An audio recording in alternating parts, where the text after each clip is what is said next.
دوستو یہاں تو گھر والوں کو احتجاج کرنا پڑتا ہے پھر کوئی بات سنتا ہے، یہاں تو 100 دفعہ رو کے دکھانا پڑتا ہے پھر کوئی بات سنتا ہے، یہاں تو جناب 100 دفعہ کہنا پڑتا ہے تب کوئی بات سنتا ہے۔ خدا را محبتیں بانٹنی شروع کرو، اپنے لہجوں سے تلخیاں ہٹاؤ، یہ جو چہروں پر پکی پکی سلوٹیں ڈالنی ہیں ان کو دور کرو، یہ جو ہر وقت کے تھکے تھکے اور ہر وقت کے ناراض اور ہر وقت کی طبیعت کے اندر سختی اور ہر وقت کہنا میں بڑا کام کرتا ہوں، میں بڑی مشقت اٹھاتا ہوں، تمہیں پتہ نہیں میں کس تکلیف میں ہوں۔ اور میرے بھائی ساری دنیا ہی پریشان رہتی ہے، لیکن کچھ لوگ ایسے ہوتے ہیں جو پریشانیاں ذرا ہنس کے گزار لیتے ہیں، کچھ لوگ ایسے ہوتے ہیں جو پریشانیاں اپنے تک رکھ لیتے ہیں، دوسروں کو تکلیف نہیں دیتے۔ ہم کیا کرتے ہیں؟ ہم ساری ٹینشنیں دوسروں پہ ڈالنا چاہتے ہیں۔ اپنے لہجوں میں پیار پیدا کرو، اپنے لہجوں میں۔ پتہ ہے حضور نے کیا فرمایا؟ محبوب فرمانے لگے 3 کام کرو ایماندار ہونے کا ذائقہ نصیب ہوگا۔ ایک ہوتا ہے کھانا، ایک ہوتا ہے مزیدار کھانا، ایک ہوتا ہے مومن۔ ایک وہ مومن ہوتا ہے جسے مومن ہو جانے کا مزہ آئے، مزہ آ گیا بھائی مومن ہونے کا۔ کریم فرمانے لگے 3 کام کرو تمہیں مومن ہونے کا مزہ آئے گا۔ 3 کام کرو۔ یا رسول اللہ کون سے؟ فرمایا ایک تو ہر چیز سے بڑھ کے اللہ رسول سے محبت کرو، پیار کرو، رب رسول سے پیار کرو۔ یہاں حضور نے یہ نہیں فرمایا نماز پڑھو، یہ نہیں فرمایا روزہ رکھو، یہ نہیں فرمایا حج کرو، خیرات کرو، وہ کام بھی اپنی جگہ پہ بڑے ضروری ہیں، وہ بھی فرض عین ہیں، ان کے بغیر بھی 1 منٹ کے لیے گزارا نہیں۔ لیکن فرمایا اگر ان چیزوں کا مزہ لینا ہے نا، ادھر دیکھیے میری طرف، اگر ان چیزوں کا مزہ لینا ہے نا کہ نماز مزیدار ہو جائے، روزہ مزیدار ہو جائے، سخاوت مزیدار ہو جائے، حج مزیدار ہو جائے، فرمایا اگر چاہتے ہو مومن ہونے کا مزہ آئے تو ہر چیز سے بڑھ کے اللہ رسول سے محبت کرو۔ یہ بخاری مسلم دونوں میں موجود ہے۔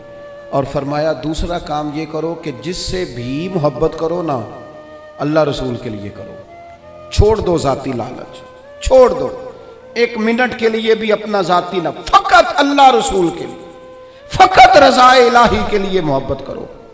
اور تیسرا حضور فرماتے ہیں مسلمان ہونے کے بعد، کلمہ پڑھنے کے بعد کفر کی طرف جانا اتنا ناپسند کرو جتنا آدمی آگ میں جانا ناپسند کرتا ہے۔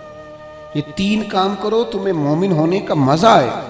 اگر کبھی پیار والا لہجہ بنا لیں، اگر کبھی تلخی چھوڑ دیں، اگر کبھی اپنے مزاج سے وہ ساری چیزیں دور کر دیں اور ہم رب رسول سے صحیح والا پیار کریں تو آپ یقین کریں پھر بندہ قرآن پاک شروع کرتا ہے تو اس کا تلاوت چھوڑنے کو دل نہیں کرتا، پھر وہ سجدے میں سر رکھتا ہے، پیار ہو گیا نا اللہ رسول سے، پھر وہ سجدے میں سر رکھتا ہے تو اٹھانے کو جی نہیں چاہتا، پھر وہ دین کی نوکری کرتا ہے تو اس کا دل کرتا ہے صبح بھی دین کی بات کروں، شام بھی دین کی بات کروں، میرا ایک رواں خادم بن جائے، میں نوکری کروں، جگہ جگہ جا کر رسول اللہ کے دین کی بات کروں۔ کیوں؟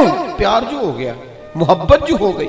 جب آپ کے لب و لہجے میں پیار سرائیت کر جائے، آپ کو پتہ ہے پھر اس محبت کو آگے بڑھانے کا کہا گیا ہے۔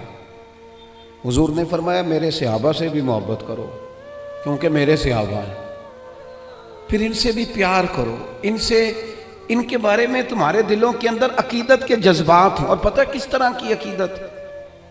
شوق والی عقیدت۔ میرا اور آپ کا دور بحث کا دور ہے، اور بعض ایسے بیوقوف ہیں جو اپنی حیثیت نہیں دیکھتے اور اپنی ذاتی بحث کو اٹھا کے نبی پاک کے صحابہ اور اہل بیت تک لے جاتے ہیں۔ اور یار تیری تو حیثیت ہی نہیں ہے تو ان پر بات کر سکے، تو دیکھ تو صحیح ہے وہ لوگ ہیں جنہیں اللہ نے اپنے نبی کی غلامی کے لیے منتخب فرمایا، اللہ نے جن کا انتخاب کر کے حضور کے دور مبارک میں جنہیں رکھا، تو ان لوگوں کے بارے میں کلام کر رہا ہے۔ عقیدت، پیار، صحابہ سے عقیدت، اور اس عقیدت کے اندر وارفتگی۔ حضور کے صحابہ ہجرت کر کے گئے تھے حبشہ، نجاشی بادشاہ پر کفار مکہ نے، قریش نے بڑا پریشر ڈالا کہ یہ ہمارے بھاگے ہوئے لوگ ہیں انہیں واپس کر دو، پر وہ نجاشی نے کہا میں واپس نہیں کرتا، انہیں جگہ دی، صحابہ کو آزادی سے عبادت کرنے کا موقع دیا۔ ایک دفعہ نا حبشہ سے کچھ مہمان آ گئے جہاں صحابہ جا کے رہے تھے. تو جب وہ لوگ آئے نا یہاں مسجد مدینہ منورہ میں، اللہ کے محبوب علیہ السلام نے ترکی خیمہ لگوایا. حضور ان کے لیے نئے نئے کھانے پکواتے، ان کے لیے محبوب کے کوئی انوکھا رنگ اور پیار کا کوئی نرالا انداز. تو صحابہ نے عرض کی یا رسول اللہ صلی اللہ تعالی علیہ وسلم، مہمان پہلے بھی آتے جاتے ہیں، لیکن ان کے ساتھ آپ کا رویہ منفرد کیوں ہے؟ تو حضور فرمانے لگے جب میرے صحابہ وہاں گئے تھے تو انہوں نے پیار کیا تھا، تو جو میرے صحابہ سے محبت کرے ان سے محبت نہ کروں؟ اللہ کرے آپ کو سمجھ آئے. جو جناب ابو بکر سے محبت کرے اس سے حضور محبت فرماتے ہیں، جو حضرت عمر سے محبت کرے ان سے حضور محبت فرماتے ہیں، جو سیدنا عثمان غنی کا حیا کرے ان سے محبوب محبت فرماتے ہیں. اور مولا مرتضیٰ کے بارے میں تو فرمائے اس کی محبت ہی تو ایمان ہے، اور علی کا بغض ہی تو نفاق ہے. محبت، پیار، وارفتگی، شوق، ان لوگوں کے بارے میں اپنے دلوں کے اندر جذبات. اور پھر جو حضور کی اولاد پاک ہے، آپ کو پتہ ہے جو اپنے محسن کا شکریہ ادا نہیں کرتا وہ رب کا بھی نہیں کر سکتا. ہم تو نا اپنے اساتذہ اور مشائخ کو محسن جانتے ہیں، ہم تو اپنے بزرگوں کی اولادوں کی قدر کرتے ہیں. امام اعظم کہیں بیٹھے تھے تو ایک بچہ چھوٹا بار بار آتا تھا تو امام صاحب اٹھ کے کھڑے ہو جاتے. کئی دفعہ آیا امام صاحب، کئی دفعہ کھڑے ہوئے. شاگردوں نے عرض کی حضور یہ چھوٹا بچہ ہے، کئی دفعہ آئے گا، آپ بوڑھے آدمی ہیں، بار بار اٹھنے میں تکلیف ہوتی، یہ تو 100 دفعہ آئے گا. تو امام صاحب فرمانے لگے 1000 دفعہ بھی آئے میں کھڑا رہوں گا اس کے استقبال کو. حضور کیوں، کون ہے بتا ہی دے. تو امام اعظم رو پڑے، فرمانے لگے میرے استاد کا پوتا ہے یہ، اصلاں نال جے نیکی کریے وہ نسلاں تاک نہیں بھول دے. اصلاں نال جے نیکی کریے وہ نسلاں تاک نہیں بھول دے، تے بے اصلاں نال نیکی کریے تے پھل کنڈیاں نال تول دے. اور میرے عزیز، ہم تو اپنے اساتذہ اور مشائخ کی اولادوں کا احترام کرتے ہیں، اور پھر جو نبی پاک کی اولاد ہے، پتہ ہے حضور نے کن لفظوں سے اپنی اہل بیت سے محبت کرنے کا کہا ہے؟ کن لفظوں سے؟ حضور فرمانے لگے اللہ سے محبت کرو تو میں رزق دیتا ہے، اور مجھ سے محبت کرو میں اللہ کا رسول ہوں. اور فرمایا میری اہل البیت سے محبت کرو چونکہ میری اولاد ہے، اور میری طرف دیکھ کے ان سے پیار کرو. حضور کی اولاد کے بارے میں جذبات، وارفتگی. میرا ایک چھوٹے گھر سے تعلق ہے، لیکن میں نے اپنے بزرگوں کو، والدین کو، اپنی دادیوں نانیوں کو، وہ کہا تھا نا اعلیٰ حضرت نے، میں خانہ زاد کوہ ہوں، صورت لکھی ہوئی بندوں کنیزوں میں میرے مادر پدر کی ہے. فاضل بریلوی کہتے ہیں یا رسول اللہ ہم تو خاندانی غلام ہیں آپ کے گھر کے، اور آپ کے گھر میں جو رجسٹر ہے نا اس میں ہماری صورتیں موجود ہیں. یا رسول اللہ میرے باپ، دادا، پڑدادا، نانا، پڑنانا وہ آپ کے گھر کے غلام ہیں، اور میری دادیاں، نانیاں، پڑنانیاں وہ کنیزیں ہیں آپ کے گھر کی. خانہ زاد کوہ ہوں، صورت لکھی ہوئی بندوں کنیزوں میں میرے مادر پدر کی. ہماری تو صورتیں لکھی ہیں کہ ہم خاندانی غلام ہیں، خاندانی طور پر نوکر ہیں آپ کے دروازے کے. ہم نے یہ دیکھا کہ پرانے لوگ جن کے مکان کچے تھے ان کے عقیدے بڑے پکے تھے، بڑے پختہ نظریات. یہ محرم شریف سے پہلے بڑی عید آتی ہے تو والد صاحب چاول لائے گھر میں، تو وہ چاول بڑے اچھے پکے. تو آپ کو پتہ ہے یہ گھر میں جو سامان آتا ہے یہ عورتیں پاس کرتی ہیں کہ صحیح آیا کہ نہیں آیا. تو وہ چاول پکائے تو اماں جی کہنے لگی یہ چاول جو آپ اب کے لائے ہیں یہ بڑے اچھے ہیں، خوشبو بھی بڑی اچھی ہے، پکنے میں بھی بڑے اچھے ہیں، بڑے عالی شان ہیں، یہ بڑے ٹھیک ہیں چاول. کہا چلو ٹھیک ہے، اگر یہ پاس ہو گئے. تو وہ دو تین توڑے چاولوں کے آ گئے. کچھ دنوں کے بعد گھر میں دوبارہ چاول پکے تو ابا جی کہنے لگے وہ چاول کتنے نہیں جڑے میں ادن آندے سن، جنہ دیاں بڑیاں تعریفاں ہو رہی سن. سادے لوگ، کم پڑھے لکھے، لیکن وارفتگی، شوق اور عقیدتیں اتنی انوکھی. والدہ صاحبہ کہنے لگیں وہ چول بڑے سوادی سن، میں رکھ چھڑے نے 10 محرم نو امام حسین دی نیاز پکاواں گے. ایسا نہیں ہے کہ وہ چلو جو چیز بھی مل گئی، حضور کی اولاد پاک کے نام پہ کچھ دینا ہے نا، تو کہا جو زیادہ اچھے ہیں نا، جو زیادہ صحیح پکے تھے، یہ نہیں فرمایا وہ میرے بچے کھائیں گے ان کو دینے ہیں، فرمایا نہیں، وہ حضور کی اولاد پاک کے نام پر اصالِ ثواب کے لیے پکائیں۔ وہ دوستو، یہ شوق جب طبیعتوں میں ہوتا ہے، یہ ذوق جو ہمارے بڑے بوڑھوں نے ہمیں دیا، خدا را نکل آؤ، آج کے دور کے کیمروں کے اندر سے باہر نکلو، لہجوں کو پیار والا کرو، تھوڑی دیر کے لیے انا کو قربان کرو، نکل آؤ ان ساری چیزوں سے، وہ جو خود سے اپنے اپنے پروٹوکول بنا لی ہیں ان سے باہر آؤ، لہجہ محبت والا، بولنا محبت والا، آنا جانا محبت والا، کوئی کسی پر ہمارا وجود بوجھ نہ بنے، ہم کبھی کسی کو تکلیف نہ دیں، ہمارے انداز سے کبھی کوئی لوگ، بڑا خطرناک ہوتا ہے وہ بندہ جو کسی کو اتنا ستائے کہ وہ آدمی کہے یار تو نے بڑی تکلیف دی ہے، میں تیرا کچھ نہیں کر سکتا، میں رب کی بارگاہ میں تیری شکایت کروں گا۔ یہ بڑا خطرناک مسئلہ ہوتا ہے۔ ہم بعضوں کا سمجھتے ہیں سامنے والے نے نظر جھکائی، بول نہیں سکا، وہ تیری نفرت کا شکار تو ہوا ہے، پر یاد رکھنا جب مظلوم کی آہ نکلتی ہے تو آسمان کے دروازے سارے کھل جاتے ہیں۔ نفرتوں کو فروغ نہ دو، اور پھر ایک تو خود لہجہ نہیں ہوتا پیار کا، ایک دوسروں کو بھی جب بھی سبق پڑھاتے ہیں نا، نفرت کا ہی پڑھاتے ہیں بعض لوگ، الا ماشاء، کوتاہیاں بیان کرتے ہیں۔ یہ جو میاں بیوی کے درمیان لڑائی ڈالتے ہیں، ان لوگوں کو پتہ ہے کہ وہ تو بات کر کے چھوٹا سا جملہ کہہ کے رخصت ہو گئے، اور انہوں نے 24 گھنٹے اکٹھے رہنا تھا، ان کی زندگی کو دوزخ بنا دیا۔ یہ جو بھائیوں کے درمیان لڑائی پیدا کرتے ہیں، لڑائی، ان کو پتہ ہے کہ تو دو جملے کہہ کے بھائی کے خلاف تو رخصت ہو گیا، اور پیچھے ان لوگوں نے اکٹھے رہنا تھا، تکلیف آ گئی۔